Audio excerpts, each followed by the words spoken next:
اور وَكَرَّهَ إِلَيْكُمُ الْكُفْرَ وَالْفُسُوقَ وَالْعِصْيَانَ، اور اللہ نے ناپسندیدہ قرار دے دیا تمہاری طرف کفر کو، فسق و فجور کو اور نافرمانی کو۔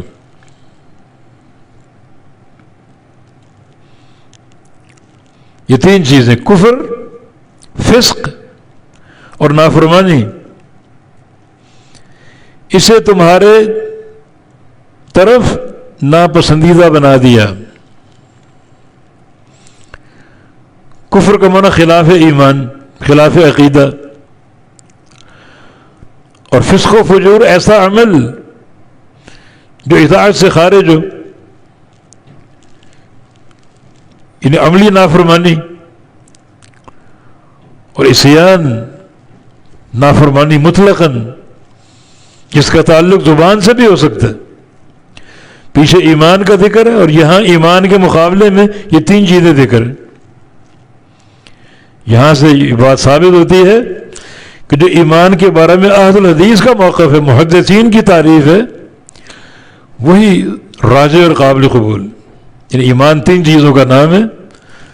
ایمان اقرار باللسان وتصدیق بالجنان وعمل بالارکان، زبان سے اقرار کرنا، دل سے تصدیق کرنا اور جسم کے اعضاء سے عمل کرنا، یہ ایمان ہے۔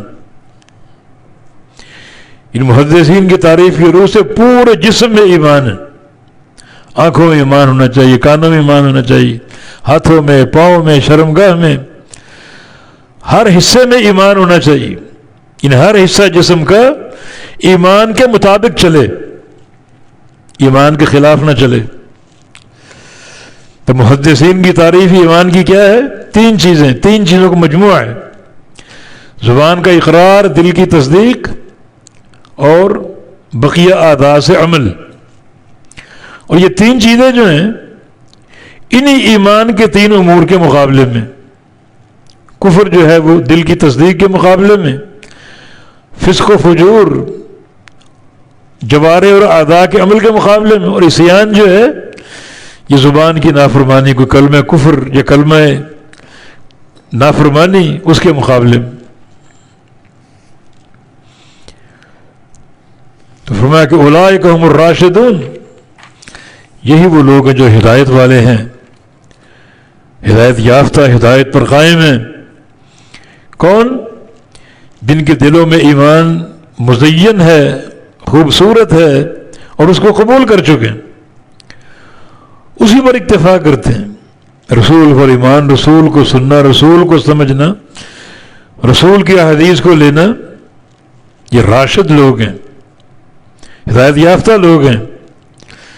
اور وہ لوگ جن کا ارتکاز ان گمراہ کن پروپیگنڈے پر ہوتا ہے، اور آج دنیا کتاب و سنت سے تقریباً انحراف کر کے سوشل میڈیا پر ایمان لا چکی، ہر خیر و شر، ہر صدق و کذب دیکھتے بھی ہیں، بیان بھی کرتے ہیں، نشر بھی کرتے ہیں، تشہیر بھی کرتے ہیں۔ تو یہ چیز ان امور ایمان کے خلاف ہے۔ اللہ نے آپ کے دلوں میں ایمان کو سجا دیا، جس کا تقاضا پھر یہ ہونا چاہیے اللہ اور رسول کی باتوں کا انتظار کرو، ان کی خبروں کا انتظار کرو، ان کو مانو، ان پر ایمان لاؤ، ان کو سمجھو، ان کو بیان کرو۔